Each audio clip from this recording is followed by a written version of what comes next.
the decision to stop non-urgent medical procedures was absolutely the right decision at the time that it was made. We needed to build capacity within our health systems to handle a potential surge of Virginians that would need highly intensive care. And we needed to do that, and nobody's saying in any way that was the wrong decision. It was absolutely the right decision to be made.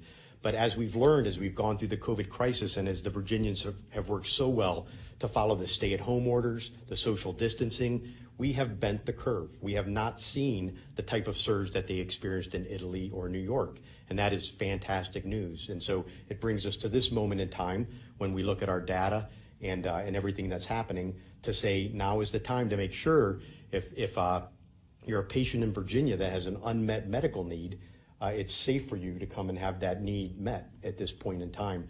I would say the financial impact to Virginia hospitals and health systems is well over $200 million at this point in time, but that is insignificant. The more important thing to do was to build the capacity within our hospitals to make sure that we were able to care for Virginians if they needed it through this COVID-19 crisis. Things have changed rapidly as we've gone through this COVID-19 crisis.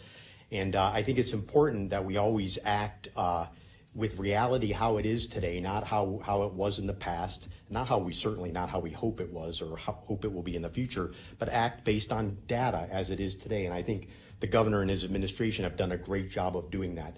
If we were to roll back 3 weeks ago, and I'll just give my example of where we were in Fredericksburg, we had patients presenting to our hospital facility, and we had a certain capacity to test. We might be able to do 30 tests a day, but we might have 60 patients presenting to our facilities that we really think should have been tested. We had to allocate those tests to the most serious patients at that point in time, and maybe 30 of the patients who didn't require hospitalization and were going to get sent home, we had to send them home without a test. Now, they might have been positive for COVID-19. They're not going to be counted in the numbers that we have in our Commonwealth testing. They went home and recovered on their own. Now, when you come into our hospitals, our testing capacity has improved significantly. We test every patient that comes into Mary Washington Healthcare today. If they have signs and symptoms of COVID-19, we have the availability to perform testing.